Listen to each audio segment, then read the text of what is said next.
Una de las cosas que quiero hacer, porque seguramente todos estaban acá escuchando las ponencias y todavía no están al tanto de la tremenda noticia que acaba de salir, es que hoy acaba de firmarse el acuerdo bilateral comercial con los Estados Unidos.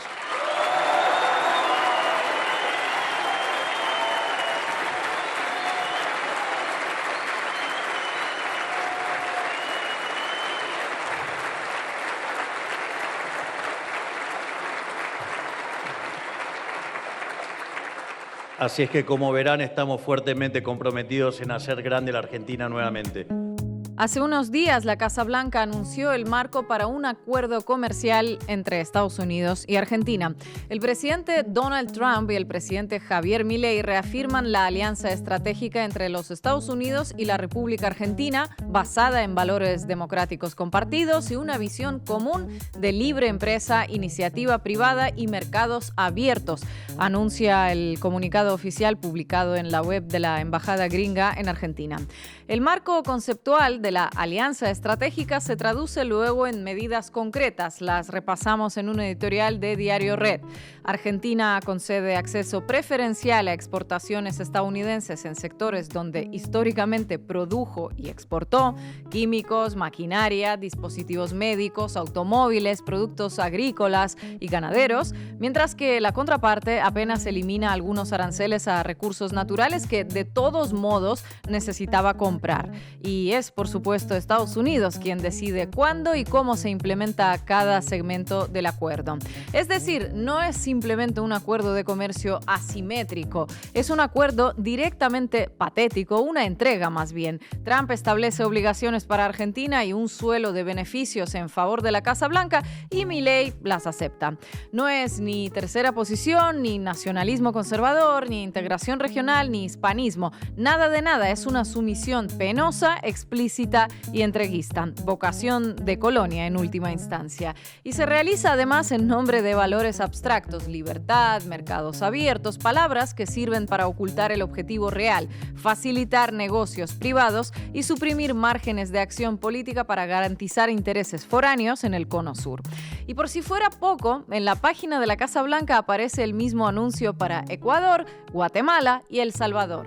Hace un par de semanas en la base América Latina hablábamos del aniversario del no al ALCA, aquel momento histórico en el que gobiernos progresistas de la región mandaron el acuerdo de libre comercio con Estados Unidos presidido por Bush literalmente al carajo. Advertimos entonces que el nuevo ALCA sería una cuestión de tiempo dentro de esta estrategia de repliegue hacia América Latina que lleva a cabo la administración Trump. No sabíamos que iba a llegar tan pronto. Los acuerdos comerciales con los alumnos aventajados, Argentina, El Salvador o Ecuador, es un paso hacia ese nuevo ALCA, un paso que define cómo se va a mover Estados Unidos en América Latina. Hasta este momento estaban los palos y ahora llega la zanahoria, eso sí, solo para los socios subordinados, que francamente de zanahoria tiene muy poquito. La estrategia parece consistir en alinear a esos socios para aislar a Brasil, que funciona como puerta de entrada de China en América Latina. Recordemos que el gigante asiático es el principal socio comercial de Brasil desde hace más de 15 años, y a los países que no se alineen, pues los van a intentar disciplinar. Tenemos ya presión militar sobre Venezuela y Colombia, tenemos amagos de restablecimiento de la influencia de Estados Unidos en Bolivia, y quedan países como Chile a los que deben esperar recuperar por vía electoral. ¿Qué significa todo esto para la región, más allá de promesas de libertad? En principio, es una amenaza explícita para el Mercosur, para la soberanía industrial, y un paso más para consolidar América Latina como el patio trasero con una economía primarizada, sacarle los recursos, la mano de obra barata y hundir su industria para que no salga de allí nada propio con valor agregado, que compren Made in USA. Como decíamos, es algo que ya se intentó implementar hace 20 años y a lo que Latinoamérica contestó en bloque: al carajo. Hoy hay una nueva hoja de ruta para lograrlo y lo vamos a analizar en la base América Latina. Bienvenidos y bienvenidas. La base América Latina. marco para un acuerdo con 4 países de América Latina y Estados Unidos. ¿Va a ser una suerte de tratado de libre comercio? ¿En qué se benefician exactamente? Marco Teruggi, danos unos datos. Vamos a hablar de los marcos de acuerdo que se firmaron entre 4 países de América Latina, Argentina, El Salvador, Guatemala y Ecuador, y entender cómo esto se enmarca en la ofensiva actual de Estados Unidos contra América Latina para garantizar sus intereses acá contra su enemigo adversario estratégico que es China. Todo en la sección de datos para que quede claro la estrategia de la Casa Blanca.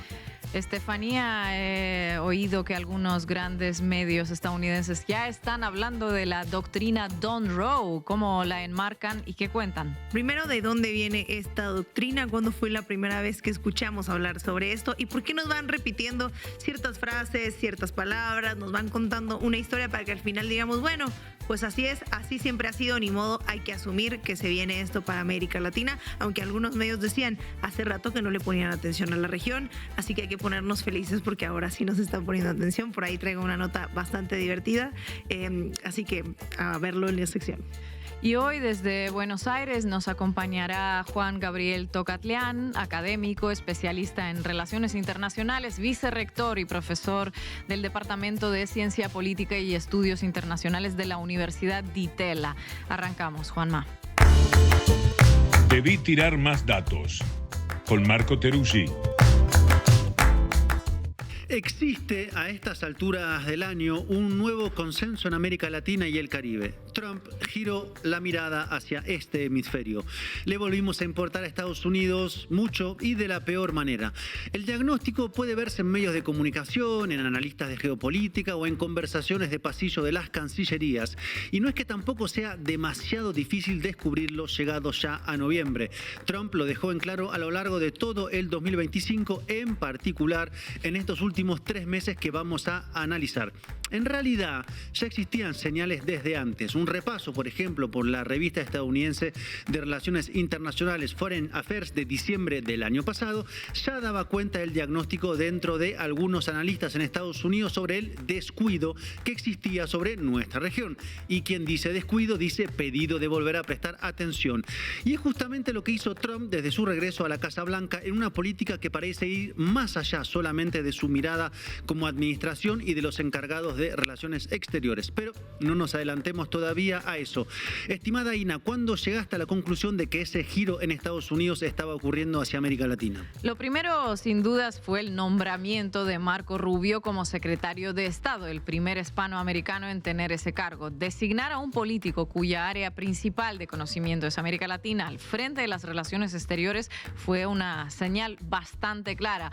A partir de ahí podríamos decir que de enero hasta agosto fue un periodo de preparación del terreno con varios episodios claves que seguramente recuerden. Efectivamente, y el primero fue sin dudas el viaje del propio Rubio a Panamá, donde Estados Unidos se aseguró de retomar el control de la diplomacia de ese país bisagra en la geopolítica de los mares, en particular en el marco de su disputa con China. Esa disputa que explica en mucho el giro de Washington hacia América Latina. Luego fue, por un lado, las amenazas arancelarias a toda la región, aliados incluidos en algunas oportunidades, y por el otro, la preparación de un marco narrativo que vimos evolucionar en estos meses y analizamos aquí en detalle, el de la construcción de la amenaza narcoterrorista, una construcción que sirvió para comenzar a acusar y amenazar simultáneamente a México, a Colombia, a Venezuela, hasta ahora. Y una vez el marco narrativo asentado, comenzó el despliegue de Washington en América Latina. Uno de esos despliegues lo estuvimos viendo desde agosto hasta la fecha, la militarización del Mar Caribe, concretamente con el mayor operativo militar desde la invasión a Panamá en 1989. Un operativo que está en curso y avanza sobre 2 rieles, la máxima presión por una parte y por la otra una posibilidad de diálogo, todo bajo la formulación de Trump, que un día dice una cosa y al siguiente pues lo contrario. Y ese gran despliegue militar trajo rápidamente a memoria la llamada doctrina Monroe de 1823, que planteó que América era para los americanos, o sea, para Estados Unidos. ¿Y cuán visible será esa ofensiva que el New York Times pasó de hablar de la doctrina Monroe, es decir, Monroe, pero con la D de Donald Trump, un reloaded de la doctrina que cumplió 2 siglos, ahora bajo la estrategia de Trump, Rubio y el encargado para América Latina, Mauricio Claver Carón. Republicanos de la línea dura, halcones, como tú les llamas, mayameros. Mayameros, esa capital latinoamericana en Estados Unidos. Y junto a los barcos desplegados en el Caribe vinieron los bancos. Y ahora junto a los bancos los acuerdos comerciales, o al menos los anuncios de acuerdos comerciales. Y vamos a detenernos acá, porque la semana pasada ocurrió algo muy importante. Estados Unidos firmó lo que se llama marcos para un acuerdo sobre comercio e inversión recíprocos con 4 países de América Latina. Vamos de norte a sur: Guatemala, gobernada por Bernardo Arévalo; El Salvador con Nayib Bukele; Ecuador, presidida por Daniel Noboa, de quien hablamos ayer y recomendamos el programa; y Argentina, bajo Javier Milei. Por cierto, ¿vieron un pequeño gran detalle? Quien anunció los acuerdos fue realmente la Casa Blanca. En inglés, ni siquiera los gobiernos de los países latinoamericanos lo hicieron. Fue la Casa Blanca en inglés. Y los acuerdos, con ese simbolismo que bien decís, Estefanía, tienen un objetivo principal: abrir los mercados de esos 4 países para los productos estadounidenses. En términos sintetizados, Estados Unidos levanta aranceles a algunos productos que no puede producir en cantidad suficiente o cuyos aranceles producen una inflación interna que le preocupa a Trump, y en contrapartida envía productos de alto valor agregado a estos 4 países sin aranceles.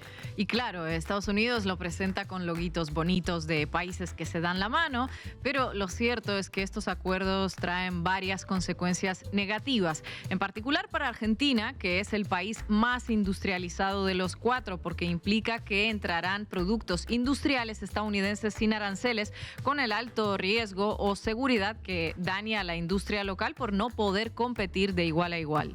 En particular, industrias en las que Argentina tiene un fuerte desarrollo histórico, como la farmacéutica o la automotriz. Y el marco para el acuerdo firmado incluye también facilitar la inversión y el comercio en minerales críticos, o sea que Estados Unidos puede acceder a los minerales críticos que posee Argentina. Recuerden que alrededor del tema de los minerales críticos se juega uno de los capítulos claves en la disputa geopolítica global, en particular con China, disputa que explica el repliegue de Estados Unidos sobre América Latina.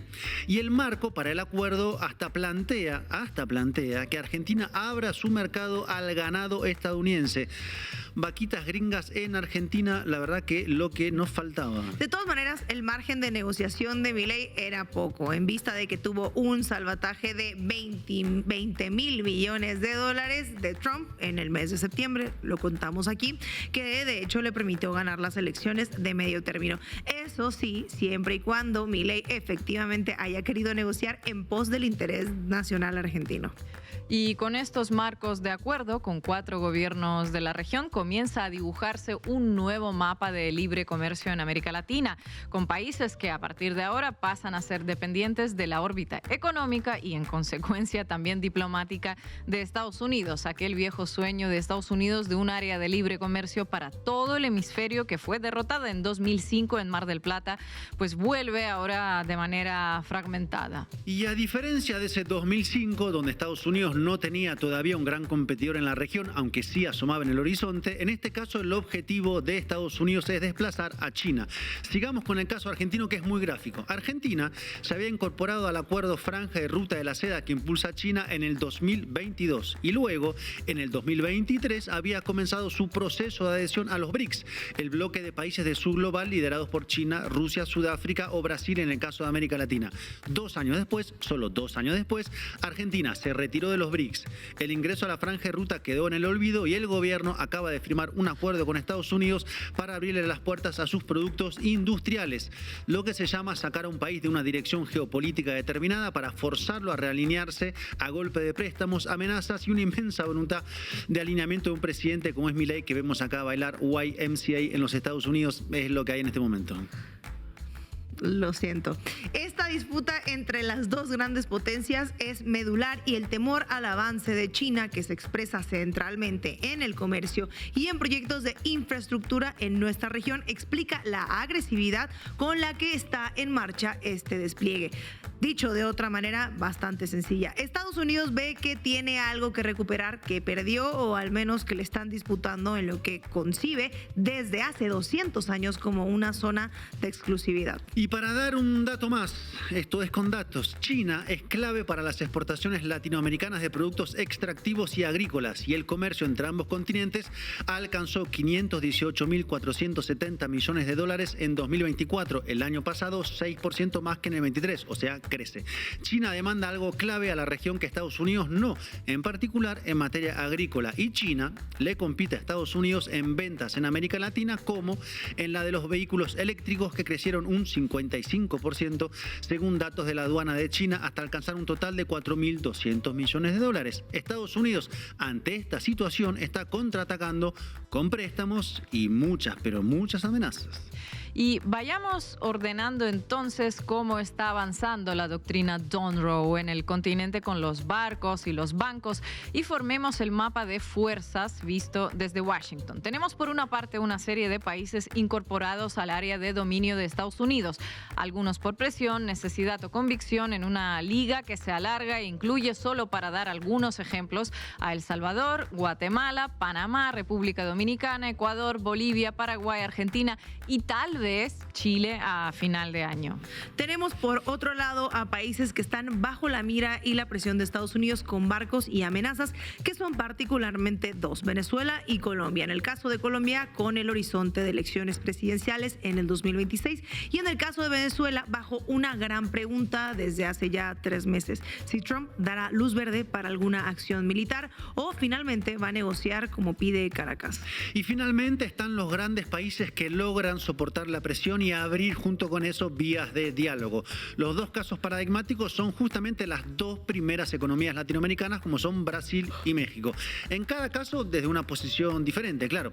En el caso de México, siendo el principal socio comercial de Estados Unidos en la región. México exporta hasta el 81% de sus ventas a Estados Unidos, y de sus importaciones cerca del 40% proviene de Estados Unidos, según el informe Perspectivas de Comercio Internacional de América Latina y el Caribe 2025, presentado por la CEPAL. Entonces, claro, Estados Unidos, amén de las amenazas crónicas de intervencionismo contra México que tanto le gusta hacer a Trump, precisa moverse con más cautela por la dimensión de flujos comerciales que pueden afectar a su propia economía. Y en el caso de Brasil, puerta de entrada de los BRICS en América Latina, está en marcha negociaciones entre ambos gobiernos luego de que los aranceles del 50% impuestos por Trump se anunciaran. Aunque, claro, nadie puede asegurar que esto no cambie, porque el continente está en este momento bajo la ofensiva que tiene varios tiempos y prioridades. Y si seguimos con el caso de México, las alertas sobre un redoble de agresividad de Estados Unidos están a la vista, como explicamos este martes en el programa, al analizar la marcha de la supuesta generación Z, programa que recomendamos que lo vean. La ofensiva estadounidense para volver a reconquistar América Latina y el Caribe tiene finalmente una pregunta de fondo que subyace, una pregunta por los tiempos. ¿Está Washington, y digo Washington y no solamente Trump o Rubio, avanzando para redominar el continente en vista de una futura confrontación con China? Es decir, asegurando a América Latina y el Caribe su famoso Patriot tercero como parte de la preparación para ese choque que llegaría más temprano que tarde. Es una hipótesis posible en estos tiempos de geopolítica sísmica, ruptura del multilateralismo por decisión de Estados Unidos, con una doctrina Monroe recargada con portaaviones y un continente dividido que por ahora está como un boxeador contra las cuerdas. Gracias, compañero. This is Secretary of State Marco Rubio, and as I'm preparing my first international trip in my new capacity under the Trump administration, I wanted to briefly share the importance and timing of this visit. You know, the Western Hemisphere has, unfortunately, been overlooked throughout the years. At times, many of our regional allies felt like they were better off being our enemies. That's no longer the case. American leadership is back, and we stand with our regional partners. This is where we live. This is the region we call home, and it's where our future prosperity and security, in large part, will depend. There's many opportunities for joint collaboration. Our mutual bilateral priorities can help end the era of illegal mass migration, achieve economic growth, and bolster both regional stability and regional security. So it's an exciting time to engage with allies in our region, and I'm very much looking forward to visiting Panama, El Salvador, Costa Rica, Guatemala, and the Dominican Republic. Estefanía Veloz, vamos con esa doctrina Don Roe. Vamos arriba. Cuéntamelo todo y exagera con Estefanía Veloz. Si buscas en Google la palabra Don Roe o doctrina Don Roe, encontrarás una decena de notas en medios internacionales, sobre todo en las últimas semanas. Claro, yo ya les había contado hace unos meses que en medios como Axios ya se usaba esta palabra, pero ahora ya es un término bastante instalado. Lo recuerdo bien, y aunque es evidente que hace referencia a la doctrina Monroe, como contaba Marco, pues cuéntanos de dónde surge. Pues resulta y resalta que antes de tomar el cargo para su segundo mandato, Trump puso sobre la mesa, recuerdan esto, la posibilidad de ocupar Groenlandia, anexar Canadá, recuperar el Canal de Panamá y entre otros. Pues a esto lo llamó The New York Post, un periódico de extrema derecha cercano a Trump, la doctrina Don Roe. Fue la primera vez que se escuchó este término y lo puso en una de sus portadas, como ven en pantalla, de la edición impresa. A Trump le gustó tanto que de hecho lo publicó en su cuenta de Truth Social. Y bueno, el 17 de noviembre del 2025 de este año, The New York Times publicó un artículo titulado La doctrina Don Roe, el intento de Trump de controlar el hemisferio occidental. El artículo no solo informa sobre las intenciones políticas, sino que participa activamente en la construcción del terreno discursivo, pues para futuras intervenciones. Luego les voy a explicar por qué. Y Estefanía, ¿cómo distinguir entre información y una construcción discursiva en este caso específico? Es una buena pregunta porque podríamos empezar por el titular. La creación del neologismo doctrina Don Roe, que es la fusión, como les decía, de Donald y de Monroe, opera como dispositivo retórico que va naturalizando el retorno al intervencionismo estadounidense del siglo XIX. The New York Times no está reportando un hecho consumado. Está participando en la legitimación mediante la acuñación de términos que facilitan la digestión pública, o sea, que nos vayamos familiarizando con este término. Es algo muy de marketing, como cuando los publicistas crean una marca antes de lanzar el producto. Primero se instala el nombre y después viene lo que te quieren vender.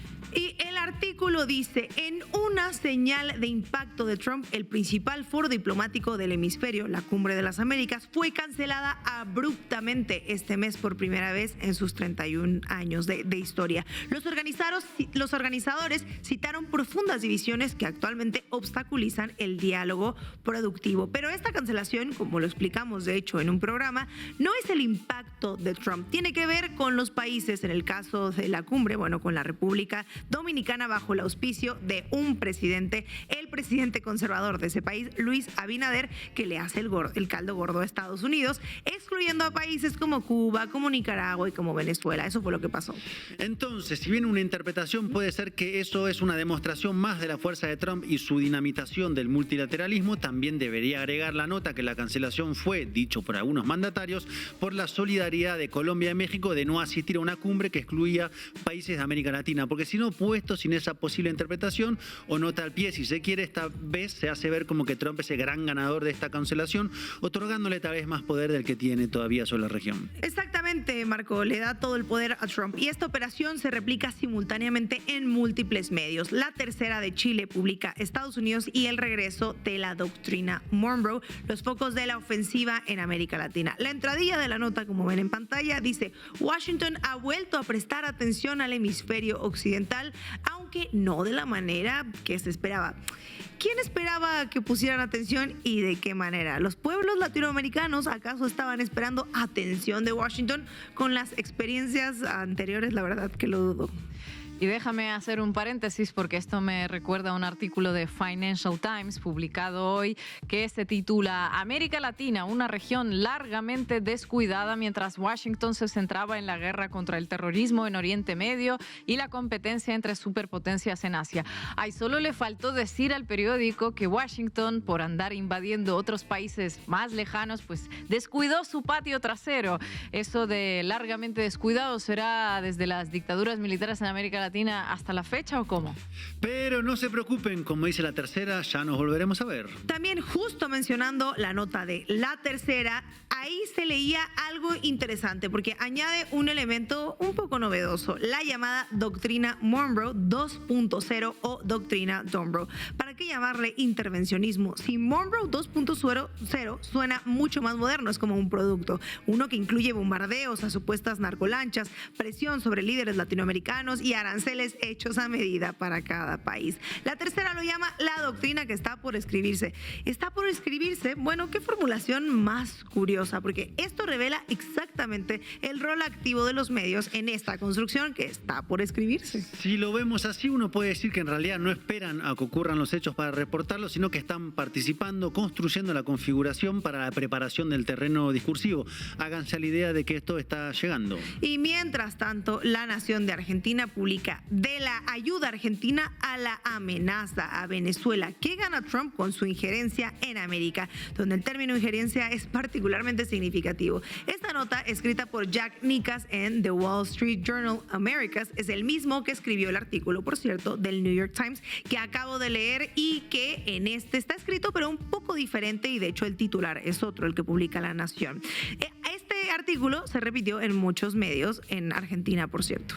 Pero a ver, pensando en el titular de La Nación, me surge una idea. En derecho internacional, la injerencia constituye una violación de la soberanía nacional. Sin embargo, La Nación la presenta como un hecho dado, una variable más en el cálculo de beneficios geopolíticos. El titular pregunta, ¿qué gana Trump con la injerencia? No si es legítima o legal. El debate se desplaza del plano ético jurídico al pragmático, como preguntar, ¿qué gana un ladrón con el robo? Asumiendo que el robo ya está en marcha, es un hecho consumado. Y al final se responde la pregunta, ¿qué gana Estados Unidos con esto? Bueno, pues el artículo dice, un mayor control del hemisferio y en particular de América Latina promete enormes beneficios para Estados Unidos. Lo que está en juego son abundantes recursos naturales, estratégicas posiciones de seguridad y lucrativos mercados para los productos norteamericanos. A ver, dígame algo que no supiéramos, pero es que esto que nos está diciendo no es para ilustrarnos sobre los motivos que son ya sabidos de sobra, sino para normalizar que la disputa es esta, que vienen por los recursos, que ya está, váyanse haciendo la idea en América Latina, pues ¿qué más queda? Y en el titular también es importante que dice de la ayuda a la Argentina a la amenaza a Venezuela, ¿no? Sí, y La Nación establece esto como una dicotomía entre la ayuda a Argentina, ya nos has contado si es ayuda o no, y la amenaza a Venezuela. Es decir, la intervención estadounidense puede ser benevolente o punitiva según el comportamiento del gobierno. Argentina recibe ayuda por alinearse y Venezuela recibe amenazas por resistir. El mensaje implícito es la sumisión será recompensada, luego vemos cuándo, y la resistencia castigada. Entonces, América Latina solo puede elegir entre dos opciones: sumisión bien recompensada en forma de ayuda o resistencia castigada. No hay espacio discursivo para la soberanía, la autodeterminación o la cooperación entre iguales. El marco conceptual mismo elimina la posibilidad de que existan relaciones horizontales, ¿no? La BBC, por su parte, titula ¿por qué Trump le está prestando una atención especial a Sudamérica y qué ha logrado hasta ahora? El verbo prestar atención suaviza retóricamente lo que en realidad constituye una escalada de presiones económicas, políticas y militares. Es el mismo eufemismo que usarían para describir a un profesor que está observando estudiantes, no a una potencia que está haciendo o preparando intervenciones, ¿no? La infantilización de América Latina es muy evidente. Somos el salón de clases que necesita atención especial del maestro del norte. No es asedio, no es presión, coacción, intervención, es atención especial. ¿Y qué tienen en común este artículo con los anteriores? Bueno, que también menciona esto. Algunos ven en todas estas acciones de Trump en Sudamérica un intento de reinterpretar la doctrina Monroe presentada por un presidente de Estados Unidos, básicamente la Monroe. Breaking news, dijo nadie, porque esto ya lo sabíamos, pero ahí está plasmado otra vez la doctrina Monroe hasta en la sopa, hasta que terminemos atragantándonos con ella. O nos la aprendamos a comer sin hacer muchos gestos. Es curioso que la doctrina Monroe de 1823 se plantea como un antecedente válido para este 2025, como si 2 siglos después no hubieran transcurrido y como si América Latina siguiera siendo un conjunto de naciones recién independizadas y Estados Unidos con un derecho por sobre ellas. Leyendo estas notas parece que sí. Y la BBC también suma al titular la pregunta, ¿qué ha logrado hasta ahora? Claro, esta pregunta, así como está formulada, muestra las presiones sobre América Latina como un proyecto en desarrollo desarrollo con objetivos medibles, convirtiendo la soberanía latinoamericana en una variable dependiente de los logros estadounidenses. Si Trump logra algo, pues implícitamente América Latina perdería algo, ¿no? Es el lenguaje de un partido donde un solo equipo puede ganar, parece. Sí, es una buena analogía de fútbol. Pero hay algunos patrones entre estos artículos. Primero, todos naturalizan el derecho estadounidense a intervenir en América Latina. Ninguno cuestiona la premisa básica de que Washington puede y debe ejercer el control sobre el hemisferio. Esto es así. Y el debate se limita a modalidades y consecuencias, pero nunca a la legitimidad del acto mismo. Es una realidad que el lector simplemente debe entender y se debe enterar y ya. ¿Qué le vamos a hacer? Usted ha escuchado la palabra imperialismo, ya sabe cómo funciona. ¿Y qué hay de las fuentes citados en estos artículos? Pues The New York Times cita principalmente a funcionarios estadounidenses actuales y anteriores, think tanks de Washington y algunos académicos estadounidenses. Las voces latinoamericanas aparecen marginalmente, generalmente como receptores pasivos de políticas estadounidenses, no como actores con agencia propia. Y esta jerarquía de fuentes reproduce pues la asimetría de poder que el artículo pretende solo describir. Es algo así como un ventrílocuo, hablan por nosotros sin dejarnos tanto que hablemos. Y sin citar a nadie. La tercera, el medio chileno, también replica este patrón. Su artículo se basa principalmente en declaraciones de funcionarios estadounidenses y análisis de expertos norteamericanos sobre América Latina. Los latinoamericanos aparecemos como objeto de estudio, pero nunca como sujetos políticos. Esta estructura informativa va normalizando la idea de que las decisiones sobre el destino de América Latina se toman allá, en Washington, no en nuestras capitales. ¿Y cómo operan estos medios respecto a los antecedentes históricos, Estefanía? The New York Times, en el primer artículo que les contaba, menciona que Estados Unidos ha apoyado, empieza así, ha apoyado golpes militares, llevado a cabo operaciones encubiertas e invadido Panamá. Esa política exterior estadounidense estuvo a medida vinculada a la ideología. A ver, no solo presenta estos hechos como datos históricos desprovistos de cualquier tipo de juicio moral, lo llama política exterior.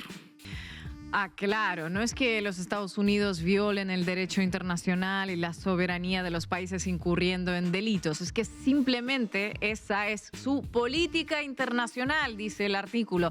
La de México es no intervenir en los países soberanos y la de Estados Unidos pues hace operaciones encubiertas, invade países, cada quien su diplomacia y con su política exterior y con su doctrina, pues. En la lista de acciones de política exterior motivadas por la ideología, es decir, por imponer su visión del mundo, una donde ellos siempre terminan ganando a costa de los demás, no hay víctimas nombradas, no hay costos humanos, no hay nada, no hay responsabilidades asignadas. La historia de intervenciones se convierte en un listado aséptico de normalizar futuras acciones similares, porque bueno, esa es la política exterior, ¿no, Marco? Algo así como si dijeran, ya hicieron esto antes, en lugar de han cometido estos crímenes antes, y medio que están diciendo y lo van a volver a hacer seguramente. Y se viene fuerte, pues a ver qué piensan de lo siguiente, porque también dice, Estados Unidos ha intentado durante mucho tiempo inclinar la balanza en América Latina. Y esta metáfora de inclinar la balanza, Marco, sería intervenir para derrocar gobiernos democráticamente electos en algunos casos, ¿no? podría ser. Porque esto de inclinar la balanza suena a que las intervenciones militares, los golpes de Estado y las invasiones, masacres y pobreza son simples calibraciones normales, ¿no? ¿Quién no quiere que la balanza esté un poquito más inclinada de su lado, no? Totalmente, así como la mano que mece la cuna, la mano que inclina la balanza. Hay un dicho que dice, piensa mal y acertarás. Así que pensemos en el timing de estas publicaciones. Todos estos artículos aparecen en noviembre del 2025, coordinadamente antes de cualquier acción concreta, más allá de lo que ha pasado en el Caribe, de la administración de Trump en su segundo mandato. Los medios están preparando a la opinión pública para aceptar intervenciones futuras como un desarrollo esperable, incluso pues inevitable, si así ha pasado siempre. Se sabe que quien siembra tormentas cosecha tempestades. Y resulta llamativo, Estefanía, que en los artículos que mencionas pues no pintan el derecho internacional, ni la Carta de las Naciones Unidas, los principios de no intervención consagrados en múltiples tratados, ninguna cita a juristas internacionales sobre la ilegalidad de las amenazas de uso de fuerza, por ejemplo, ninguna referencia a las resoluciones de la OEA sobre la no intervención. Pues estas ausencias eliminan del debate los marcos legales que condenarían las acciones que aquí se describen como pues simple y llana política exterior. Correcto, y observemos también el tratamiento de tiempos futuros en estos textos. Todos hablan de lo que está por venir, lo que se está preparando, lo que podría ocurrir, lo que está por pasar. Así se aclimata a la audiencia a lo inevitable de la intervención mientras mantiene la ambigüedad suficiente para negar la responsabilidad, pues si las cosas salen mal, ¿no? Schrödinger aplicado al imperialismo. En lugar del gato, la intervención está y no está hasta que se materializa. Un chiste muy intelectual, síganme para más. Un chiste muy intelectual, Marco.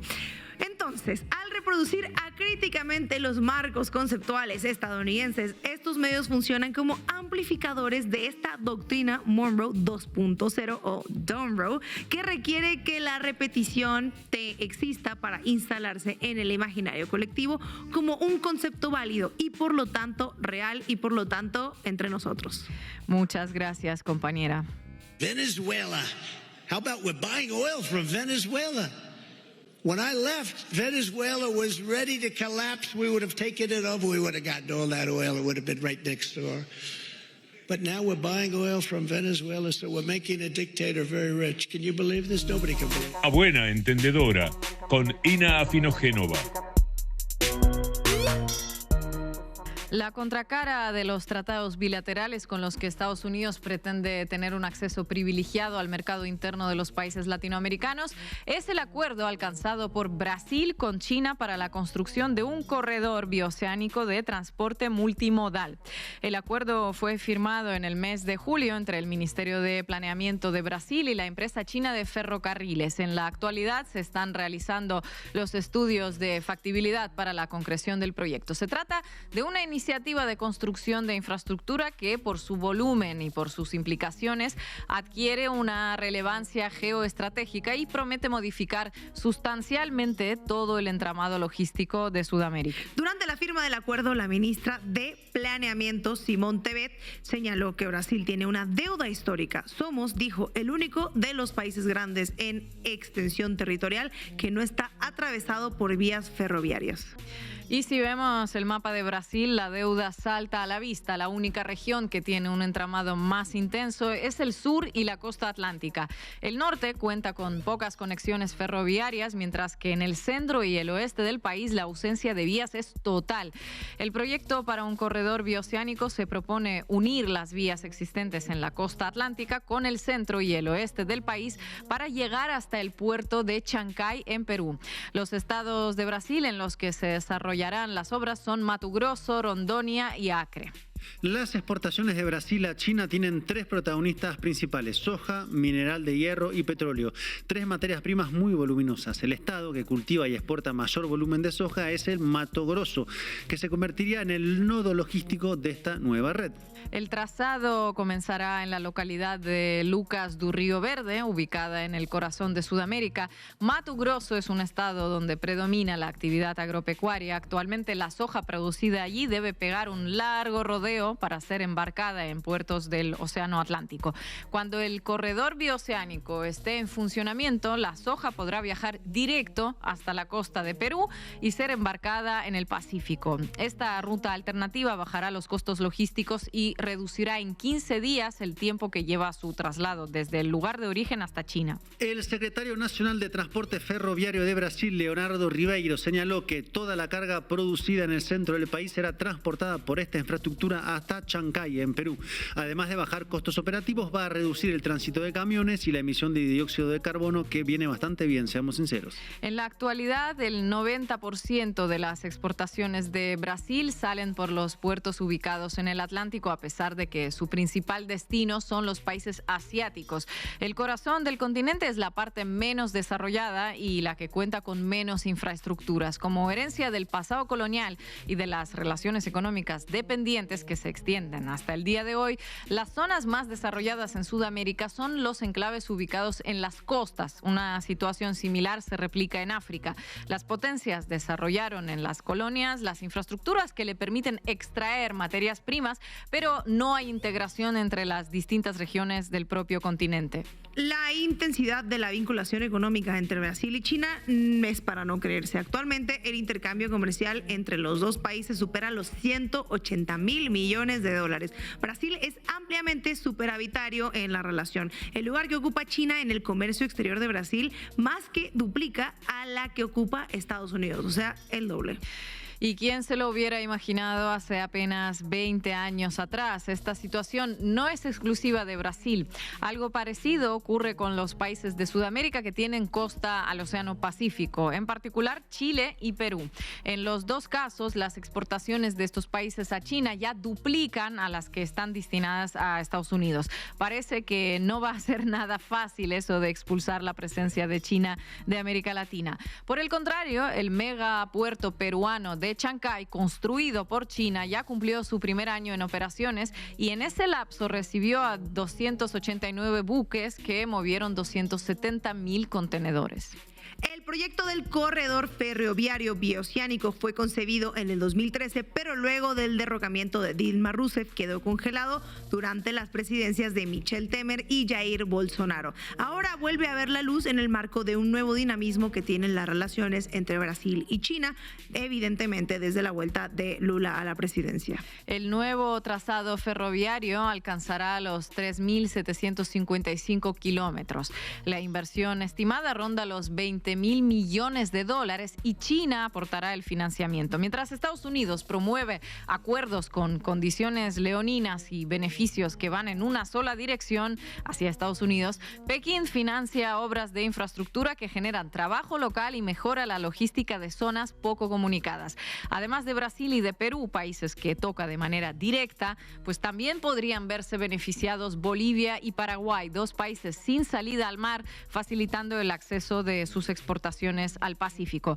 Algunas de las dificultades que tiene el proyecto es que atravesará regiones como la Amazonía y la cordillera de los Andes. Por un lado, se trata de territorios que presentan una dificultad técnica a la hora de realizar las obras necesarias y una segunda dificultad es el impacto ambiental que tengan las obras sobre las comunidades afectadas. Otra posibilidad es que el corredor bioceánico se conecte con el ya trazado existente del ferrocarril Belgrano en Argentina. Claro, para eso hay un pequeño problema. Habrá que esperar a que Javier Milei deje de ser presidente, pase a ser un mal recuerdo y nos olvidemos de cuando bailaba YMCA en Estados Unidos entregando al país. Las grandes obras de infraestructura, aquellas cuya importancia cambia la vinculación entre los países, tienen derivaciones geopolíticas. El ejemplo más claro es el gasoducto Nord Stream, que unía a Rusia con Alemania por debajo de las aguas del mar Báltico. Desde un inicio, Estados Unidos se opuso a esa obra y es uno de los motivos detrás de la guerra. Estados Unidos impulsó a Ucrania hacia la guerra y a la autodestrucción porque pues, en su geoestrategia necesitaba romper las relaciones entre Rusia y Europa. La construcción del corredor bioceánico que se proponen realizar Brasil y China es una de esas obras que tiene derivaciones geoestratégicas con consecuencias a largo plazo, además de un enemigo muy interesado en que no se pueda realizar. Está predestinado a estar en el centro de las relaciones entre China, Estados Unidos, Brasil y el conjunto de Sudamérica durante muchos años. Al igual que Nord Stream es una obra que debilita a Estados Unidos y por lo tanto es una línea roja. Washington responderá a tanta osadía. Resta saber cómo y cuándo. Look, we used the U.S. balance sheet to bolster a great ally of the United States. I call it the peace through economic strength. And how much better to put up the credit and full faith in the United States government, make money, and bolster an ally rather than end up with something like we've got with the Maduro regime where we're having to target these drug ships and take military action. The question was, how is this good for Americans? It's great for Americans because we are taking back Latin America through our economic leadership. There will be no bullets. The Chile has an election coming up. Bolivia just had an election, first time in 20 years. They've gone center-right. They have embraced the U.S. Yeah. Paraguay, Ecuador. Yeah. So our whole hemisphere is coming our way.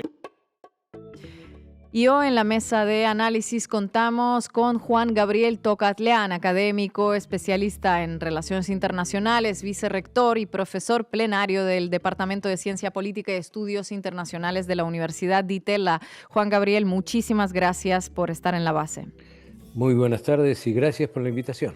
Juan Gabriel, ¿qué significa que países de América Latina firmen una suerte de acuerdos de libre comercio con Estados Unidos? ¿Qué implicaciones tendría esta alianza concretamente para Argentina y para su industria? Bueno, pongamos el tema en contexto, quizá un poquito más amplio, para ubicar la singularidad de este caso. En primer lugar, el presidente Trump, desde prácticamente el inicio de su gestión, ha ido adoptando una serie de decisiones que de ninguna manera son justificadas tanto desde el ángulo del derecho internacional como de la economía internacional como de la política internacional. Esto es, esta serie de aranceles unilaterales que parecen más sanciones que razones profundas de tipo económico, las ha aplicado a más de un centenar de países, entre ellos los de América Latina. Las deportaciones masivas de ciudadanos que estaban muchos en plenas condiciones, sin ningún tipo de problema dentro de los Estados Unidos y que viola significativamente todo lo que tiene que ver con la protección de los migrantes, los principios de la Organización Internacional de Migración, el conjunto de lo que hace al régimen internacional sobre migrantes, etc. Y en tercer lugar, el uso de la fuerza ya expuesta a través de las acciones que ha ido emprendiendo, no solamente ya en el Caribe insular, sino en términos del Pacífico, como parte de esto que denomina el combate contra el terrorismo. Dicho lo anterior, entonces, hay dos países que han sido fuertemente sancionados, insisto, esa es la expresión correcta, a mi entender, del sistema de aranceles, que son básicamente México y Brasil, por distintas razones, con distintos argumentos, pero básicamente son los países más afectados que iniciaron un dilatado, complejo proceso de negociación que aún no ha culminado, pero que seguramente en el transcurso del mismo, obviamente Sheinbaum por un lado, Lula por el otro, han ido consultando a los sectores potencialmente más afectados, han hecho los cálculos respecto a aquellos puntos en los cuales México puede y sentarse a la mesa y exigir cosas de Estados Unidos, o lo mismo Brasil, dónde es el sistema y cómo se manifiesta este sistema de reciprocidad, hacia dónde apunta. Y uno presume que estos dos gobiernos, en especial, han negociado con Estados Unidos. Negociación difícil, presumo yo, compleja, insisto, delicada, cuyo resultado todavía no conocemos. Ahora, conocemos otros resultados, que son este conjunto de 4 marcos de referencia, porque no son tratados, no son todavía acuerdos, y que tiene que ver con el caso de El Salvador, el caso de Guatemala, el caso de Ecuador y el caso de la Argentina. ¿Qué podemos decir en particular del caso argentino? Es imposible pensar que esto fue una negociación, puesto que, para ponerle cifras a todo esto, el comercio bilateral entre México y Estados Unidos el año pasado fueron 807.000 millones de dólares, el comercio bilateral entre Argentina y Estados Unidos no supera los 17.000 millones de dólares. Y, sin embargo, cuando uno va a ver los principios, insisto que no es un tratado e insisto en que no es un acuerdo, cuando uno va a ver los principios, hay más o menos una relación de 5-1 a favor de Estados Unidos y en desmedro de la Argentina. Por lo tanto, uno debe presumir, insisto, me repito solamente al caso argentino, a que esta fue una decisión política. Fue una decisión política donde hubo, sí, seguramente delegaciones argentinas dialogando con sus contrapartes de Estados Unidos, pero que, sin lugar a dudas también, me parece a mí, poco exigieron en el proceso decisorio, definitivo de este marco de referencia. Mucho menos, pero muchísimo menos, cuando previo a la elección de mitad de término del 26 de octubre, Estados Unidos anunció su decisión de darle un swap a la Argentina de hasta 20.000 millones de dólares y muchísimo menos cuando en los primeros días a posteriori de esa elección el gobierno usó 2.700 millones de dólares de ese swap para evitar una disrupción que llevara potencialmente a la elevación del precio del dólar y mantenerlo, por supuesto, bien bajo, que es lo que el gobierno de Milei ha intentado. Esto es, Argentina se sentó, habló, dialogó. Estoy seguro que los negociadores no es que le faltara probidad, no es que le faltara criterio, no es que le faltara razón de ser para iniciar una negociación, pero al final del día, esto, insisto, a mi entender, fue una decisión política previa a cualquier negociación. Juan Gabriel, gracias por estar en la base América Latina. ¿Hay un consenso acerca de que hay un giro de Estados Unidos hacia América Latina? ¿Coincidís con eso? ¿Por qué se está dando en este momento? ¿A qué se debe? ¿Cuáles son las vías de este giro y qué implica para la región?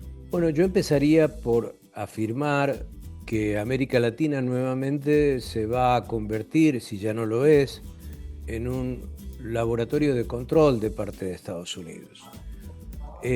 Con esto lo que quiero decir es que sea cual sea la definición que uno haga de la administración Trump, esto es, que tenga una gran estrategia internacional o no, que improvise o no, que tenga prioridades centrales o no, cualquiera sea la conclusión a la cual uno arribe, es evidente que estamos frente al mayor intento de recuperar una esfera de influencia de parte de Estados Unidos en América Latina y el Caribe. Esto se refleja muchísimo en lo que es, todavía no conocemos el texto final, la Estrategia de Defensa Nacional de Estados Unidos, que se anunció en septiembre, pero no se hizo pública todavía. Se anunció en octubre y tampoco se hizo pública, y ahora estamos en noviembre y tampoco conocemos el texto. Pero ¿por qué no conocemos el texto? ¿Por qué no sabemos más de todo esto? Pero al mismo tiempo hemos tenido conocimiento de filtraciones, ha habido algunos análisis, tanto de civiles como de militares, de expertos muy calificados que siguen a Estados Unidos en el mundo y en América Latina.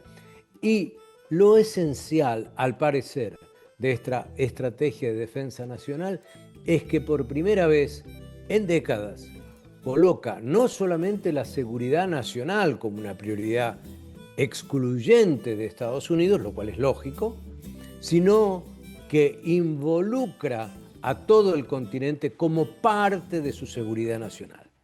Si esto fuera así, y creo que es posible que muchos estén pensando en esa dimensión en su relación con América Latina y el Caribe, vamos a tener un Estados Unidos que intente recuperar con intensidad su esfera de influencia en lo que otrora fue su patio trasero. ¿Cuál es la diferencia que yo noto acá? Noto al menos tres diferencias. La primera, que no es un intento hegemónico, es un intento más de dominación, porque Estados Unidos ha desplegado, salvo por el caso argentino, al cual le concedió una gran zanahoria al gobierno de Milei, que es este swap de 20.000 millones de dólares, al resto de América Latina y el Caribe la ha maltratado a punta de garrotes, esto es, a punta de aranceles, a punta de deportación de sus ciudadanos, a punta de amenazar con una invasión a Venezuela, a punta de intervenir en decisiones judiciales en Colombia y en Brasil. No hay sino garrotes hasta ahora desplegados por parte de Estados Unidos. Lo segundo es que, sin embargo, hasta ahora el gobierno de Trump es muchísimo más exitoso de lo que uno hubiera esperado al comienzo de su gestión. ¿Qué quiero decir con esto? Centroamérica y el Caribe no quiere tener ninguna tensión con Estados Unidos. México también trata de bajar la presión de Estados Unidos, buscar una negociación bilateral, por supuesto, pero seguramente va a recibir condicionantes en materia de seguridad, en materia de migración, en materia de drogas ilícitas. El resto de la subregión Caribe y Centroamérica prácticamente acepta cualquier determinación del gobierno de Trump. Panamá, para preservar su canal, está haciendo lo indecible para congraciarse con los Estados Unidos. Guyana y Trinidad y Tobago se han convertido en parte del cerco diplomático y eventualmente militar de Venezuela. República Dominicana suspendió la Cumbre de las Américas por presiones en gran medida de los Estados Unidos. Estados Unidos tiene en la región gobiernos muy alineados, como el de El Salvador, el de Ecuador, el de Paraguay, el de Bolivia, por supuesto el de Argentina. Se presume una elección potencialmente favorable para la derecha y extrema derecha en Chile. Va a haber en abril del próximo año elecciones en Perú y no sería sorprendente que un candidato de derecha triunfara.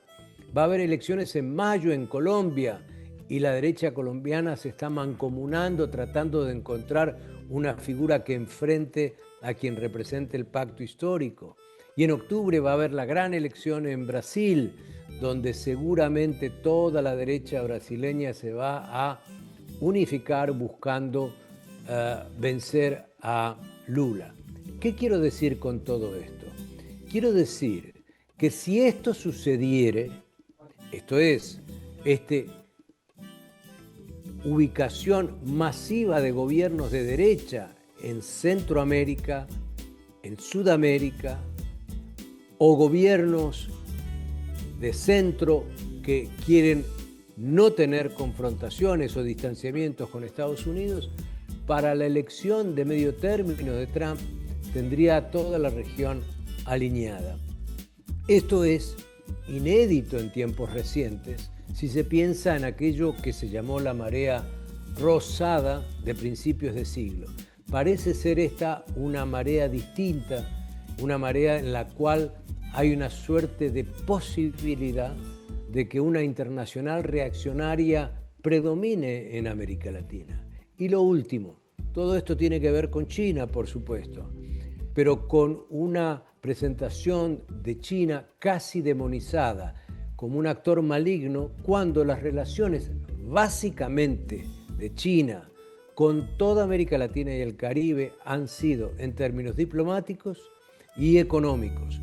No hay ninguna razón, no hay ningún elemento, no hay ninguna evidencia, no hay ningún dato que muestre que hay una proyección militar de China afectando los intereses generales de Estados Unidos en esta parte del mundo. Entonces, si no hay tal amenaza de China, ¿por qué existe esta agresividad de Estados Unidos para recuperar el control del continente? ¿Y qué deberían hacer en este momento los países del continente ante esta gran disputa global? Yo diría lo siguiente, divido esta respuesta en dos. Estados Unidos bajo Trump entiende que no puede moldear el sistema internacional. Esto que pudo haber sido una ambición desmesurada, pero una ambición al fin, después del fin de la Guerra Fría, ya no es posible. No solamente por el ascenso de China, no solamente por la preponderancia creciente del Asia en su conjunto y del sur global como un actor protagónico, sino por el debilitamiento interno de Estados Unidos. Dado que no puede moldear el sistema internacional a su antojo, o por lo menos de acuerdo a lo que prefería hacer a principios de los años 90 y aún después de los atentados del 11 de septiembre del año 2001, el punto es que América Latina se torna, si uno quiere, en un espacio de contienda donde si Estados Unidos no logra disciplinar a la región, entonces ¿a quién puede disciplinar en el mundo Estados Unidos? ¿De qué manera puede adquirir la certeza de que su voz, su músculo militar puede ser visto como algo potente? Entonces, América Latina, por una conjunción de factores en los cuales su rol no fue decisivo o protagonista, se ha convertido en un territorio de contienda para probar, por un lado, que Washington, entre comillas, enfrenta a China, y por otro lado, para mostrar si Estados Unidos tiene la capacidad de alinear a toda la región. El problema mayor, y esta es la segunda parte de mi respuesta, es que encuentra América Latina en el momento de mayor fragmentación en más de medio siglo. América Latina no coincide hoy en casi nada, no actúa conjuntamente en casi nada. Doy ejemplos históricos de momentos muy difíciles de América Latina como para tener un telón de fondo comparativo. En los años 80, con el ímpetu de Reagan para impulsar la guerra de baja intensidad en Centroamérica, América Latina, con gobiernos de distintos signos, creó el grupo de Contadora. México tuvo un rol fundamental ahí, y luego al cual se añadió el grupo de apoyo. Bueno, América Latina intentó, y lo logró a mi entender, que el proceso de la conflictividad centroamericana no se exacerbara y hubiera, mediante distintos mecanismos, soluciones negociadas que evitaran que Centroamérica se convirtiera en un dominó hipercaliente de lo que todavía era la Guerra Fría. En los años 90, Estados Unidos pasa por el Congreso la ley Helms-Burton, que establece un concepto de extraterritorialidad para no tener vinculaciones financieras ni comerciales con Cuba. América Latina en su conjunto, dicho sea de paso, bajo el liderazgo, en ese caso nuevamente, de México, pero con la concurrencia del resto de América Latina, llevó el tema al Comité Jurídico Interamericano pidiendo una opinión consultiva. ¿Es esta ley legal o es esta una ley ilegal porque pues tiene un principio de extraterritorialidad que no se justifica? El concepto final del Comité Jurídico Interamericano fue que América Latina tenía razón, con lo cual Clinton no pudo de ninguna manera ni sancionar ni evitar que los países de América Latina siguieran teniendo relaciones comerciales y financieras con Cuba. Voy a otro momento aún más delicado. La Segunda Guerra de Irak, los debates en el Consejo de Seguridad, dos gobiernos de signo muy distintos, muy distintos. Un gobierno de derecha en México, un gobierno de centro izquierda en Chile, unieron posiciones y detrás de ellos se alineó América Latina para que no se hiciera abuso de una resolución del 91 que Washington trataba de impulsar para iniciar una segunda invasión a Irak. Esto fue América Latina. Pero no fue solamente eso. Cuando Estados Unidos en el 2005 decidió reactivar la cuarta flota que había estado desactivada desde los años 50, América del Sur creó no solamente UNASUR, sino que creó el Consejo de Defensa Sudamericano, una forma de expresarle claramente a Estados Unidos los límites de su proyección militar. Bueno, hoy eso es imposible, es absolutamente imposible. Ya vimos la reunión de CELAC-Unión Europea, ya vimos las dificultades de que la OEA llevase algún tema de esta naturaleza, pasan los días y el tema de Venezuela no ingresa en la agenda de la OEA, por lo menos para debatir. Nadie presenta un principio jurídico para decir lo que se está haciendo en ya estas ejecuciones extrajudiciales de lancheros es una violación del derecho internacional. Y por lo tanto, Washington tiene el campo abierto, porque a más desunión y más fragmentación y más fractura latinoamericana, obviamente los intereses de Estados Unidos, militares, económicos, estratégicos, se proyectan con más asertividad en América Latina y el Caribe. Juan Gabriel, una última pregunta por mi parte. Algunas voces en América Latina sostienen que ese no al ALCA de 2005 supuso un detrimento económico y que eso pues se ve en lo que subió el comercio de México y Canadá con Estados Unidos después de su correspondiente Tratado de Libre Comercio. ¿Qué opina usted de esa mirada? ¿Se benefició México de ese tratado? Y si fue así, ¿por qué en el resto de América Latina habría sido distinto? Bueno, dos cosas rápidas. Primero, Estados Unidos no tuvo ningún problema después del fracaso de ALCA de hacer acuerdos bilaterales con Colombia, con Perú, con Panamá. Esto no frenó el ritmo de acuerdos de parte de Estados Unidos, que simplemente optó porque tiene esa particularidad una gran potencia. Puede escoger el bilateralismo y puede escoger el multilateralismo. Eso es potestad de una gran potencia, no de los actores menores dentro del sistema internacional. Con lo cual, Washington siguió avanzando y concretando tratados de libre comercio, lo cual hoy no quiere hacer. Trump no le interesan los tratados de libre comercio. Trump no es alguien que crea en las reglas, en las rules, cree en los deals, en los tratos. Nada que contraiga la capacidad de decisión de Estados Unidos, nada que restringe la capacidad de decisión de Estados Unidos. Por lo tanto, todos estos marcos de referencia es una demostración evidente de que no va a haber ningún tratado de libre comercio con Estados Unidos. Va a haber acuerdos bilaterales donde Estados Unidos va a tratar de sacar lo máximo posible. Algunos gobiernos negociarán con más potencia, con más fuerza, con más soberanía, con más capacidad productiva de sus sectores y van a lograr por lo menos compensar en algunos ámbitos. Y otros cederán, concederán, pero aquí no va a haber ningún tratado de libre comercio. Y por último, ¿le fue bien a México con el NAFTA? Sí, sin duda.